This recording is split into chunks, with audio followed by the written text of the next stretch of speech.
हरिपुर एक छोटा सा गांव, चारों तरफ हरे भरे खेत, साफ हवा और मिट्टी की वो खुशबू जो सीधे दिल में उतर जाए।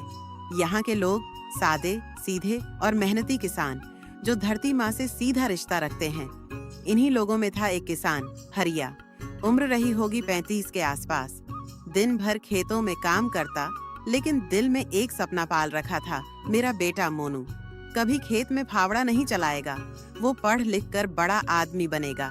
लेकिन इस बार बरसात ही नहीं आई। आसमान में बादल जरूर मंडराते थे, पर बरसते नहीं थे। फसलें सूख रही थीं, किसान टूट रहे थे और हरिया की आंखों में चिंता साफ दिखती थी। हे भगवान, इस साल की फसल चली गई तो मोनू का सपना भी चला जाएगा। एक रात हरिया खेत से लौट रहा था। जैसे ही वो जंगल के पास से गुजरा, उसने देखा एक बूढ़ा आदमी खड़ा है। सफेद दाढ़ी, झुकी हुई कमर, लेकिन आंखों में कुछ ऐसा था जो सीधे आत्मा में उतर जाए। बेटा, क्या तू अपने खेत बचाना चाहता है? बाबा, आप कौन? हाँ, मैं अपना खेत बचाना चाहता हूँ, लेकिन कैसे? तो कल रात पुराने कुएं पर एक दीपक जलाना, बस। पर वो कुआं, गांव वाले कहते हैं वहाँ आत्मा है।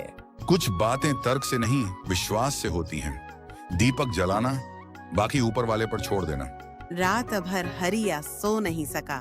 डर भी था, लेकिन बेटे का चेहरा जब भी आंखों के सामने आता तो हिम्मत बंध जाती। और फिर उसने ठान लिया, जो होगा देखा जाएगा, मैं जाऊंगा मोनू के लिए। अगली रात पूरा गांव अपने घरों में बंद था।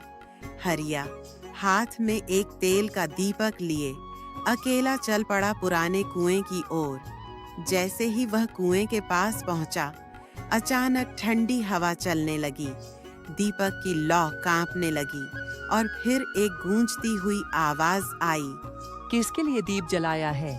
अपने खेतों के लिए और अपने बेटे के लिए। दीपक जल उठा और फिर आसमान से गिरी पहली बूंद, फिर दूसरी, फिर तीसरी, और देखते ही देखते तेज बारिश शुरू हो गई। हरिपुर की प्यासी जमीन फिर से भीगने लगी। सुबह हुई, खेतों में हरियाली लौट आई थी। गांव वाले खुश थे। हर कोई हरिया से पूछ रहा था, तूने क्या किया? हरिया, कुछ तो किया है तूने। बारिश आ गई। बस भरोसा किया था और दीप जला दिया। उस रात के बाद हर साल जब भी मानसून आता, गांव वाले पुराने कुएं पर दीप जलाने लगे और हर बार बारिश वक्त पर आती, फसलें लहराती और सपने पूरे होते। बरसात की वो रात ये सिर्फ